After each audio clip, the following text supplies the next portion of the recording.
everyone among us want affordable healthcare, quality healthcare. Do you think Pars is able to provide that? Quality health care से तम दिवान तम पकनावान सो Affordable में आपका थोड़ा भी सारे को बोर्ड अस्पताल जो वस मज ये कैन से कि यूज़र फ्रेंडली है फाइनेंस अगर कत करो इंश्योरेंस स्कीम तम हर कह अवेलेबल वनकस अस्पताल मज तुम यू और तुम करो पन इलाज आपसे कोई पैसा नहीं जाएगा वह ऑप्शन ही कम वो क्या क्या हम नून तुक चोटुक खांड तो चोटुक तो बाकी चीज़ चलिए डाइट ज़्यादा इंपॉर्टेंट सान लाइफ मज डॉक्टर साहब prostate is coming as another challenge for this society. यह सूरत कि तम पेशाब तह नीर चलित गो जहन वसान रात वो 3-4 लट पे वाचन There are many such cases in our society जिनकी खाली एक ही किडनी है और एक किडनी पे वो सर्वाइव कर रहे हैं. किन चीज़ों से उनको परहेज करना चाहिए? तम दगि दवा या बाकी चीज तम अवॉइड कर त्रेशस गछ वारिया चेंज मगर ये त्रेश कचा मकदारस मज गछ चेंज तो कर गछ चेंज. त्रेश चेन यह एडिक्वेट हाइड्रेशन बिल्कुल यह क्या सो आब बोतल हेत पकुन तो कंटिन्यूस 5-6 लीटर त्रेश यार, फोक खालन अब यार पत उल्टी पत मूल कहीं रोजान बत हेकान कि चाय तह कर कह डिपेंड कर इंसान सुंद ऑक्यूपेशन क्या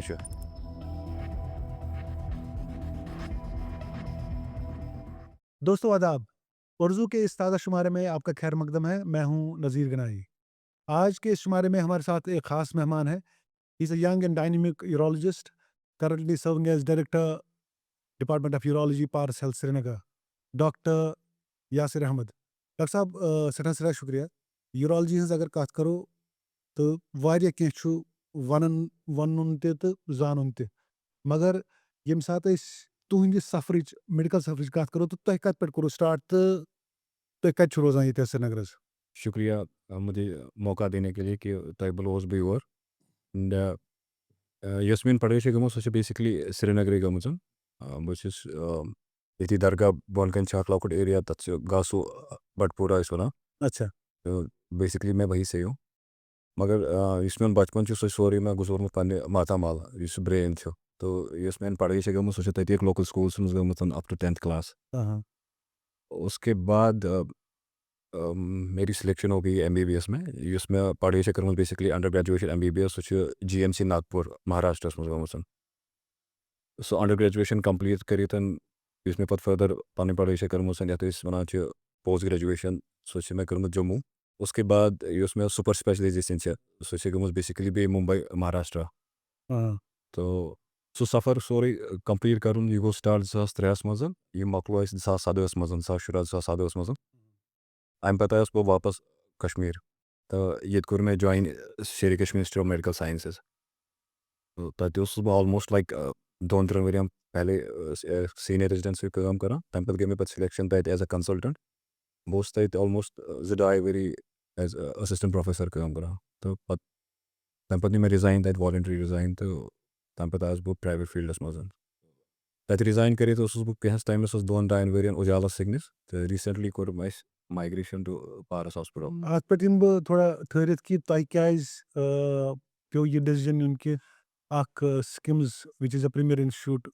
इन not only in J&K but in whole of India तो क्या पे त्राउन तो पत क्या आए तो ये सेक्टर्स में. दोस्तों ये जो उर्दू हेल्थ पॉडकास्ट है इसमें हमारी हमेशा कोशिश ये रहती है कि हम कुछ ऐसे डॉक्टर साहिबान के साथ बात करें जिनका मुख्तलिफ अमराज पे दस्तरस है. वो स्पेशलिस्ट हैं उनके और कोशिश ये रहेगी कि वो एजुकेट करें लोगों को कि मुख्तलिफ जो अमराज हैं उन पे उनकी जो है एजुकेशन हो, अवेयरनेस हो. तो आज भी हमारे साथ इस प्रोग्राम में डॉक्टर यासिर अहमद है और यासिर एक यूरोलॉजिस्ट है. He is currently director department of urology Paras Health Srinagar. Doctor साहब युथुई यूरोलॉजी हंस कत करो अकिस आम इंसानस कित कन समझे तो कि यूरोलॉजिस्ट यह कमन मर्जन कर ये ट्रीट हज. यह वो तुम असल सवाल न अत पे अगर मुख्तसर कत करो यूरोलॉजी ब्रांच यह सुपर स्पेशलिस्ट ब्रांच मानना यह बेसिकली डील करान यम किडनी हंद दद यम सर्जिकल किडनी हंद दद फॉर एग्जांपल किडनी कन किडनी ट्यूमर यूरिनस इन्फेक्शन गसान पेशाबानस मन ट्यूमर आसान प्रोस्टेटिक ट्यूमर आसान तम पतन यम प्रोस्टेटिक प्रॉब्लम अकिस एल्डरली बुजुर्ग इंसान मन गसान तस मज पेशाब बार बार योन पेशाबस न कंट्रोल रोजन पेशाब बंद गसन तिमन चीज़न डील करान मोस्टली. तम पे इवन यम फीमेल तिमो मज طبقہٕ اَکھ یِم ایلڈرلی فیٖمیل چھِ آسان تِمو منٛز تہِ چھِ پرٛابلِم روزان پیشابٕچ تہٕ کنٹرول نہٕ روزان بار بار یُن یِم ہایپر چیٖز ایکٹیوٗرِنری آسان. تہٕ یہِ چھُ اکھ واسٹ برانچ مطلب کِڈنی پٮ۪ٹھ بۄن تانٮ۪تھ چھِ أسۍ آلموسٹ سٲرسٕے سۭتۍ ڈیٖل کران تہٕ بیسِکلی یوٗرالجی چھِ سٔرجِکَل پارٹ ڈیٖل کران. تہٕ ییٚمہِ ساتہٕ یہِ کِڈنی سٹون چھُ گژھان أکِس اِنسانَس اَسہِ چھُکھ اکثر وٕچھمُت سٲنِس سماجَس منٛز خاص طور سے کشمیٖرَس منٛز کہِ گژھٮ۪س پھلٲنۍ حکیٖم صٲبَس نِش سُہ تھایی شربت تہِ چھِ واریاہ گژھان یوٗز اَتھ منٛز تہٕ ترٛیش چھِ حظ واریاہ. یہِ کَتھ حدس تانۍ چھُ صحیح کہِ أمِس أکِس اِنسانَس ییٚمِس یہِ کِڈنی سٹون آسہِ أمِس پَزَن یِم چیٖز ایٹ لیٖسٹ ہوم ریمِڈیٖز گۄڈنٮ۪تھ کَرٕنۍ تہٕ پَتہٕ گۄڈٕ أکِس ڈاکٹرَس گژھُن حظ. بیسِکلی چھِ کِڈنی سٹون تٔمِس کر گٔے سۄ ڈایگنوز مطلب بیسِکلی پیشنٹس کیٛاہ ٲس پرٛابلِم أمِس ٲس دگ واریاہ زیادٕ گٔمٕژ تہٕ یہِ گوٚو پَتہٕ الٹرٛاساوُنٛڈ کَرنہِ تَتہِ آیہِ کِڈنی کٔنۍ بوزنہٕ یہِ چھےٚ کٔنۍ چھےٚ کِڈنی منٛز کِنہٕ پِشاب نالہِ منٛز چھےٚ بۄنہٕ کَنہِ پھسیمٕژ. تَمہِ پَتہٕ بیسِکلی أمِس کیٛاہ سِمٹَم چھِ اگر یہِ کٔنۍ کانٛہہ سایلٮ۪نٛٹ چھِ أمۍ اوس بیٚیہِ کُنہِ چیٖز خٲطرٕ کوٚرمُت الٹرٛاساوُنٛڈ تَتہِ درٛاو الٹرٛاساوُنٛڈَس منٛز کہِ أمِس چھِ سیٚکہِ دان 2-3 اَتھ کِڈنی منٛز تَتھ خٲطرٕ چھِ یوٗجؤلی ہوم ریمِڈیٖز یُس أسۍ یوٗجؤلی ایڈوایز چھِ کَران تَتھ منٛز چھِ کہِ ترٛیش چیٚنۍ یَتھ أسۍ وَنان چھِ ایڈِکیٹ ہایڈرٛیشَن سُہ برابر تِم چیٖز فالو کَرٕنۍ بیٚیہِ چھِ أسۍ کھٮ۪نَس چٮ۪نَس منٛز کینٛہہ پرہیز وَنان یِمو سۭتۍ تَمِچ کِڈنی سٹون ہِنٛز سپیٖڈ بَڑنٕچ تہٕ نیرنٕچ چھےٚ اِنکریٖز گژھان بَٹ ایز سَچ یِژھ کانٛہہ ریمِڈی چھَنہٕ کینٛہہ یُس یہِ کٔنۍ گالہِ پوٗرٕ پٲٹھۍ ییٚمہِ پَتہٕ أسۍ ییٚتہِ حکیٖم یا وَٹ اٮ۪ور کویک وَنو تِمَن یا کانٛہہ تہِ آسہِ تِم چھِ پَتہٕ کینٛہہ وَنان کہِ تُہۍ کھیٚیِو دوا پھوٚلہِ کٔنی گَلہِ پوٗرٕ یہِ گژھِ پوٗرٕ ختمٕے تہٕ تِم چیٖز چھِنہٕ میڈِکل لِٹریچرَس منٛز کینٛہہ تُہۍ کھیٚیِو دوا پھوٚل أکِس عام اِنسانَس کِتھ کٔنۍ لَگہِ پَتہ یہِ کہِ کِڈنی أسۍ چھِ وَنان kidney stone generally we also understand کہِ this is a stone in your kidney أکِس عام اِنسانَس کِتھ کٔنۍ لَگہِ یہِ پَتہ کہِ کِڈنی سٹون گوٚو کیٛاہ یہِ کیٛاہ آسان کیٛاہ چھُ یہِ کیٛاہ چھُ گژھان کِڈنی منٛز. کِڈنی منٛز چھِ کٔنۍ وَنان یِتھ کٔنۍ تِلہٕ پٮ۪تِس منٛز چھےٚ کَنہِ آسان تِتھ کٔنۍ چھِ کِڈنی منٛز تہِ کَنہِ آسان اَتھ چھِ واریاہ وجوٗہات آسان بیٚیہِ یُس أمِس کَمپوزِشَن چھِ آسان سُہ چھِ ویری گژھان یہِ ہیٚکہِ ہٮ۪نہِ کیلشِیَمٕچ ٲسِتھ یہِ ہیٚکہِ یوٗرِک ایسِڈٕچ ٲسِتھ یہِ ہیٚکہِ فاسفیٹٕچ ٲسِتھ یہِ ہیٚکہِ کِڈنی منٛز گٔے بار بار اِنفٮ۪کشَن تَمہِ سۭتۍ بٔنِتھ تہٕ یہِ ہیٚکہِ مِکسٕڈ تہِ ٲسِتھ یُس موسٹ کامَن کٔنۍ أسۍ لَبان چھِ سۄ چھِ آسان مِکسٕڈ کیلشِیَم آکزِلیٹ یوٗرِک ایسِڈ تَمچی بَنیمٕژ تہٕ کٔنۍ کیٛاہ چھِ کٔنۍ پیشَنٹَس نارمَل پیشَنٹَس چھِ یہِ آسان کہِ یُس مےٚ ووٚنوُ یُس موسٹ کامَن ڈایگنوسٹِک ٹوٗل اَمیُک چھُ سُہ چھُ الٹرٛاساوُنٛڈ ایٹ پرٛٮ۪زَنٹ اَتھ چھِ 2 چیٖز اگر تُہۍ گٔیِو الٹرٛاساوُنٛڈ کَرنہِ بیٚیہِ کُنہِ بٮ۪مارِ ہِنٛدۍ خٲطرٕ تۄہہِ وٕچھِو تَتٮ۪تھ الٹرٛاساوُنٛڈ وٲلۍ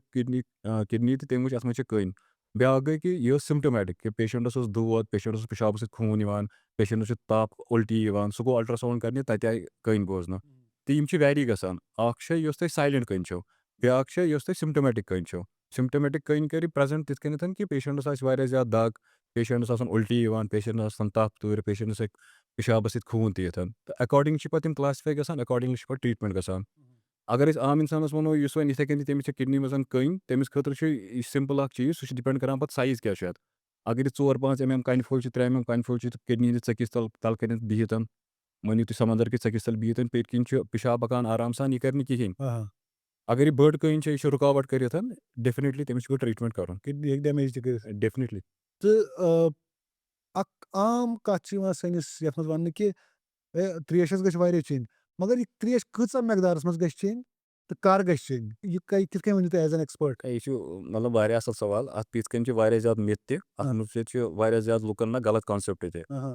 مےٚ چھِ ریٖسنٛٹلی أکِس اِنٹَروِوَس منٛز اَتھ پٮ۪ٹھ تھوڑا لایٹ ترٛٲومٕژ بہٕ کَرٕ بیٚیہِ ییٚتٮ۪ن مطلب عام اِنسانَن خٲطرٕ یہِ چیٖز وَننہٕ خٲطرٕ وضاحت کہِ ترٛیش چیٚنۍ چھےٚ یہِ چھِ ایڈِکیٹ ہایڈرٛیشَن بِلکُل یہِ چھُنہٕ کینٛہہ سُہ آبہٕ بٲتَل ہٮ۪تھ پَکُن تہٕ کَنٹِنیوٗوَس 5-6 لیٖٹر ترٛیش چیٚنۍ میادَس پھۄکھ کھالُن پَتہٕ اُلٹی آسان یِوان پَتہٕ نہٕ مٲل کِہیٖنۍ روزان بَتہٕ تہِ نہٕ ہٮ۪کان کھٮ۪تھ چاے چیٚنۍ تہِ چھُنہٕ کَرُن کینٛہہ یہِ چھُ ڈِپٮ۪نٛڈ کَران اِنسان سُنٛد آکِپیشَن کیٛاہ چھُ اِنسان چھا آوُٹ سایڈ فیٖلڈٕ چھا نیٚبرٕ کَنۍ چھا کٲم کَران کہِ سُہ أنٛدرٕ کَنۍ بِہِتھ آسان دۄہَس یہِ چھا وَنٛدٕ کِنہٕ یہِ چھُ رٮ۪تہٕ کول یِم چیٖز چھِ یِم چھِ ڈایٹ مطلب تُہُنٛد سیٖزنَل فیکٹر کیٛاہ چھُ تُہٕنٛز آکِپیشَن کیٛاہ چھُ تِمو پٮ۪ٹھ چھِ ڈِپٮ۪نٛڈ کَران کہِ ژےٚ کۭژاہ ترٛیش چھِ چیٚنۍ وۄنۍ چھُ عام اِنسانَس کِتھ کٔنۍ وَنو أسۍ ژےٚ کۭژاہ ترٛیش چھِ چیٚنۍ یوٗجؤلی چھِ أسۍ ایڈوایس کَران کہِ تُہۍ چیٚیِو ترٛیش تاکہِ تُہُنٛد گوٚژھ یوٗریٖن گژھِ وایِٹ کَلَر یُن ایٚکسٮ۪پٹ یُس مارنِنٛگُک یوٗریٖن گۄڈنِچ کٔرِتھ پِشاب کٔرِتھ نِدٕرِ ؤژھان چھِنہ تَمہِ سۭتۍ چھُ یوٗجؤلی لیٚدٕر آسان تَتھ چھُنہٕ یوٗتاہ ٹٮ۪نشَن کیٛازِکہِ راتَس ہٮ۪کو نہٕ أسۍ ترٛیش چٮ۪تھ کِہیٖنۍ تہِ یِم تَمہِ پَتہٕ پِشاب گژھان سٹاٹ تِمَن گژھِ یوٗجؤلی وایِٹ کَلَر آسُن دیٹ اِز چھُ مارٕک اَکھ اِنڈِکیٹَر روزان کہِ تۄہہِ چھُو ترٛیش چٔمٕژ برابر. اچھا بیٚیہِ چھُ یہِ تہِ کہِ وَنان کہِ شامَن ہسا گژھِ نہٕ زیادٕ آب چیوٚن کینٛہہ یا زیادٕ ترٛیش گژھِ نہٕ چیٚنۍ اَمہِ سۭتۍ ہسا چھِ کِڈنِیَن پٮ۪وان اَثر یہِ کَتھ حدس تانۍ چھُ صحیح کیٛاہ یہِ چھا اَسہِ پَزیا لِمِٹ کَرُن water intake after 6 or 7 is it scientific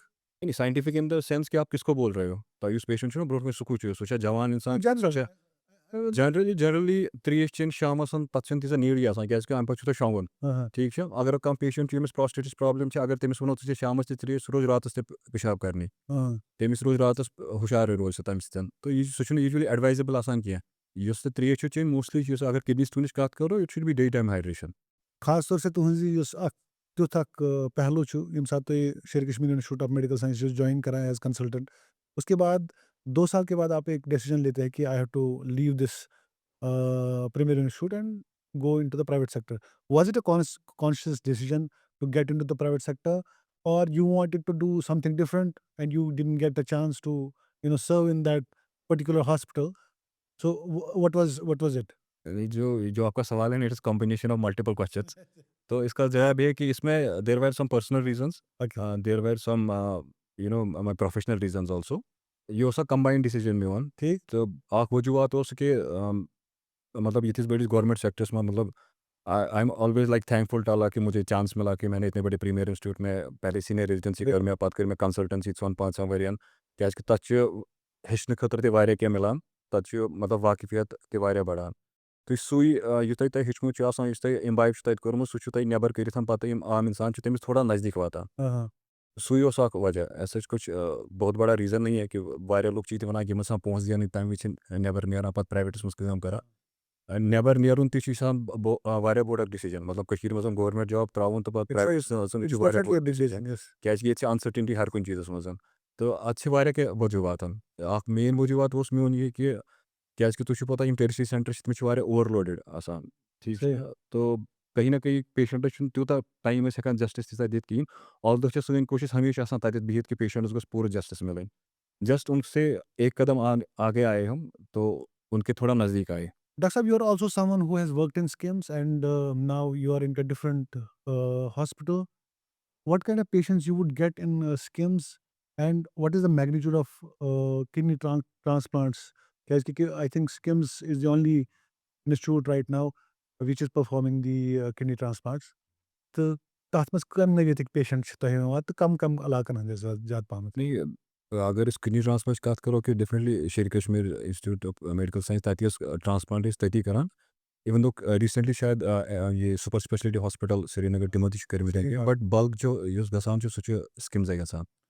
usually हफ्तस मज अ ट्रांसप्लांट करान यम पेशेंट पॉपुलेशन सह ऑलमोस्ट जम्मू एंड कश्मीर तत्की कैटर करान मोस्टली तो कुन विजन क्या पेशेंट तम outside state but major chunk सह लद्दाख कश्मीर तो बे जम्मू हाँ, तत पे पेशेंट पत पुंछ रजौरी बानिहाल ये पन डिस्ट्रिक्ट मज क्लोज सारी चाहे तम अनंतनाग या शुपियन तम सारी कैटर करान यम तत वजूहत मतलब किडनी फेलियर तम सह बोड़ चैप्टर तत patient in uncontrolled sugar diabetes या ब्लड प्रेशर ज़्यादा तम पत ओवर द टाइम किडनी कमजोर गसान या सर्जिकल कॉज कह कन तिम थोप किडनी गोमुत तिम पई या जन विज किडनी कह प्रॉब्लम तिम चीज़ तिम पेशेंट अच्छा ये वन कि अकिस इंसानस अगर किडनी रिमूव करना अकिस किडनी पे गु survive there are many such cases in our society जिनकी खाली एक ही किडनी है और एक किडनी पे वो सर्वाइव कर रहे हैं उन पेशेंट्स को किन चीज़ों का ध्यान रखना चाहिए और किन चीज़ों से उनको परहेज करना चाहिए? इस कत वो ना ये किडनी अकिस किडनी पे इंसान आराम सान रोजान पन जिंदगी बसर करान युथ किडनी ट्रांसप्लांट कत करान तत नॉर्मल पेशेंट नश बे डिजीज पेशेंट सान खतर ज़्यादा important normal patient donor one सही क्या नॉर्मल इंसान सह किडनी पन बकवट कर बेस पेशेंटस दिवान तो किडनी पत पेशेंट पत रेसिपियंट या डोनर तिम कह चीज़ इंपॉर्टेंट कंटिन्यूस फॉलो अप बे तिमन यूजली एडवाइस करान कि तिम दगि दवा या बाकी चीज़ तिम अवॉइड करें ओवर द काउंटर दवा इथे कन खेन कह कुन विज बास तिमन दाग या कह गो तिमन पज फॉलो अप कर कंटिन्यूसली अकिस डॉक्टर्स निश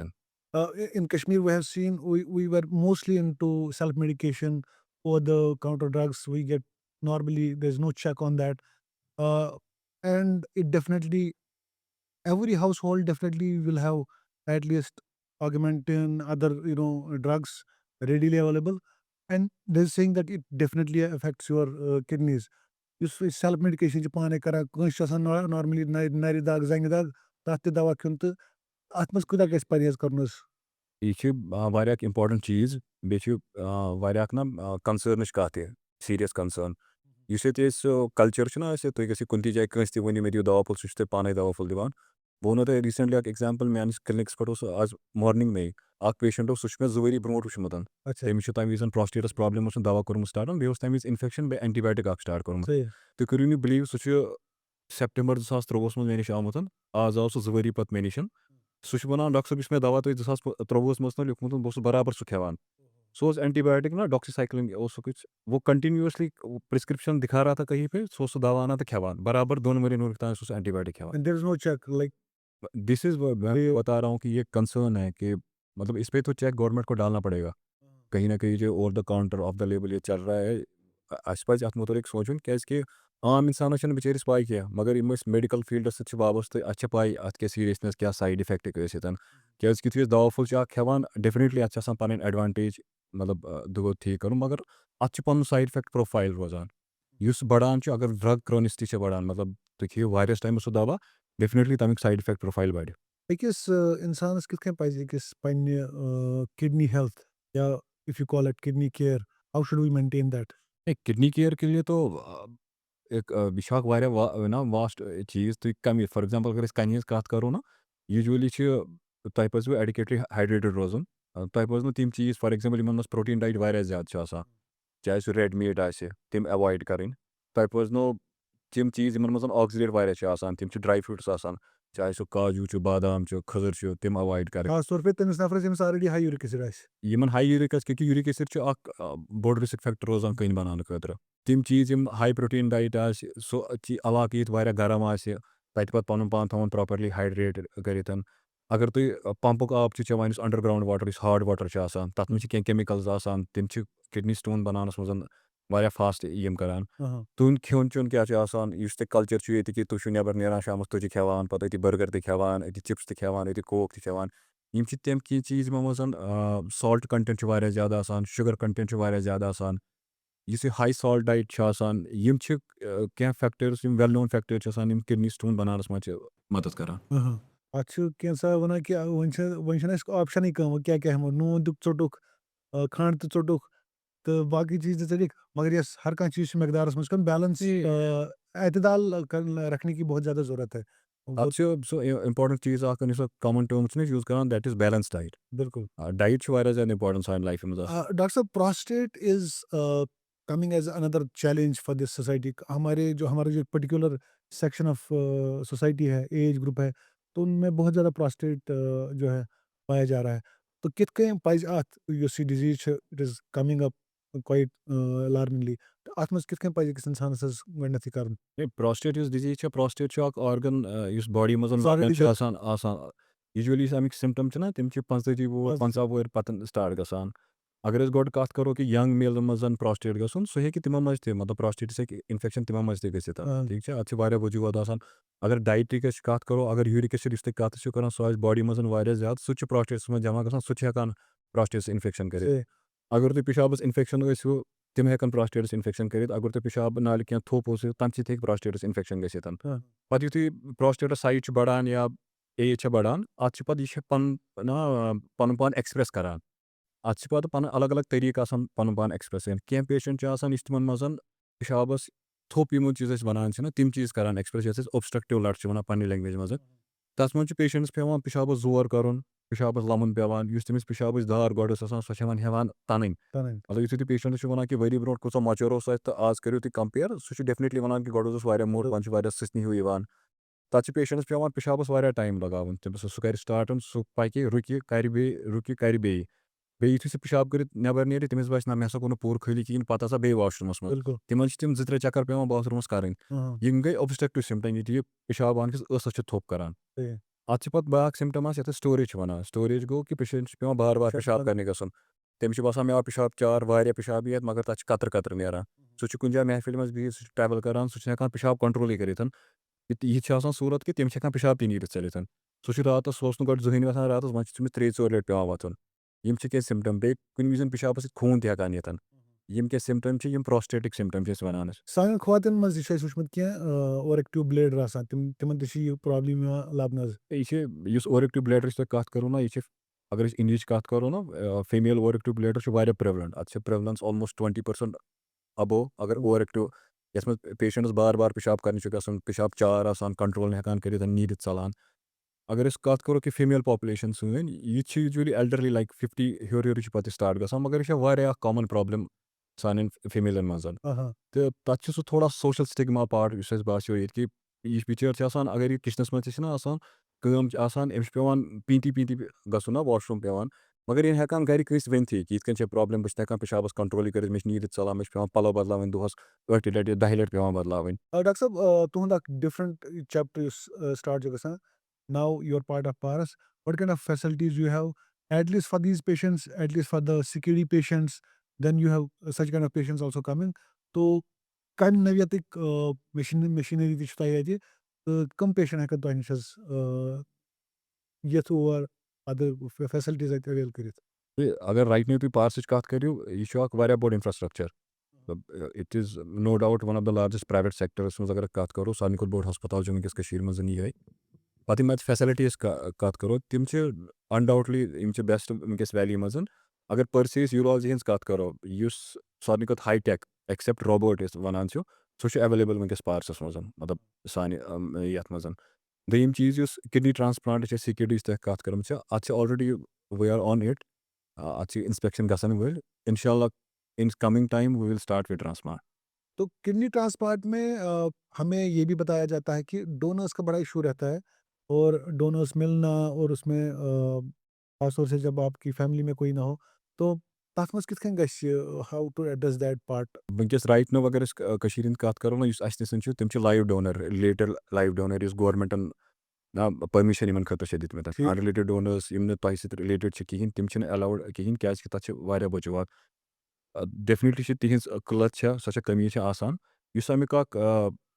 सलूशन सह कि डिजीज डोनर अगर तुम कैडिवरिक डोनर वन तम अगर गसन स्टार्टन ये तम सह कमी डोनरन इन सह हे पूरा गसित अच्छा डॉक्टर साहब कशीर मज रोजान it's a land locked place everyone among us want affordable healthcare, quality healthcare. Do you think Pars is able to provide that? ए पारस तो क्वालिटी हेल्थ केयर में तो डाउट नहीं है क्वालिटी हेल्थ केयर तम दिवान तम पकनावान सह Affordable में आपका थोड़ा अभी एफोर्डेबिलिटी कि यह वन मतलब वी कैन से इट कि यूजर फ्रेंडली है हाँ सब हमेशा सन कोशिश आसान सह कि मतलब तह निश पेशेंट अक लटन किस दम लट गोस नुन कहें तमिस फैसिलिटी तत दिमो तमिस मतलब फाइनेंस अगर कत करो सह तूता कि तह पे नेक्स्ट टाइम हेकि तुम कहें तो एड ऑन दिस कि बह तुम वन तुम स्कीम अलग अलग आसान इंश्योरेंस स्कीम तम हर कह एवेलेबल वनकस हस्पताल मज तुम वन ECHS कत करो या CAPF या बाकी चीज़ बे सारे खुद बोड़ बार चीज़ आयुष्मान वनकस चलान मैक्सिमम यम स्पेशलिटी वनकस इवन अगर यूरोलॉजी हज कत करो नेफ्रोलॉजी हज कत करो तथ मज एवेलेबल स्कीम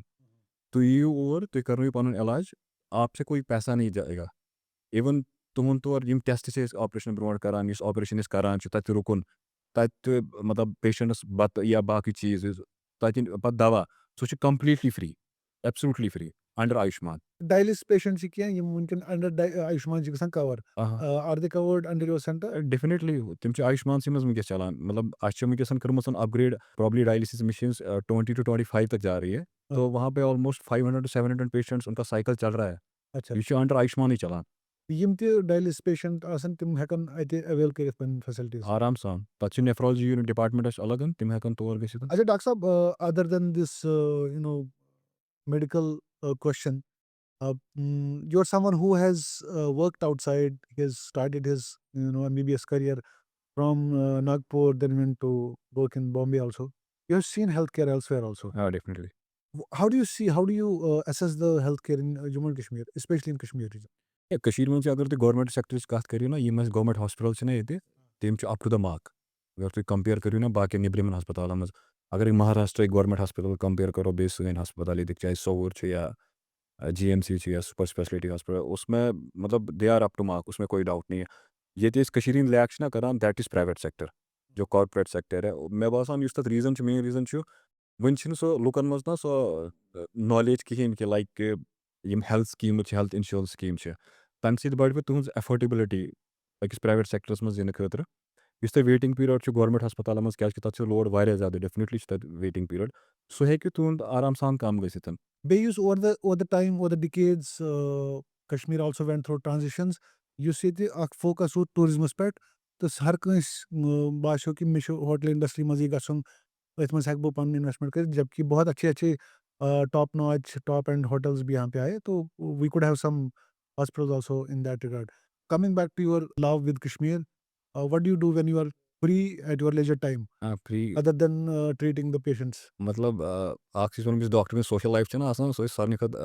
कॉम्प्रोमाइज कम्प्रोमाइज तथ मज इनजस्टिस मतलब इनजस्टिस कर पे रिलेटिवन सत इनजस्टिस ग तूत free time free luxury time कह मतलब अभी इस एज पे इस free time usually we try to spend them with our family because तिमन खतर त कम टाइम मिलान अच्छा बे अगर तुम दोनवे डॉक्टर गो ना तेल बिचार शुर तथे कन अच्छा तो एवरी टाइम कुछ अगर कुछ घंटे मिलते हैं तो I always try to spend with my family any other liking like you want to read a book or you like मुझे music उतना टाइम तो मिलता नहीं है बट मैं कभी कभी कभी क्रिकेट विकेट कुछ खेलते थे जो ना इस बचपन में इवन इवन हॉस्पिटल में थोड़ा ना स्पोर्ट्स का तरीका रहा बट ओवरऑल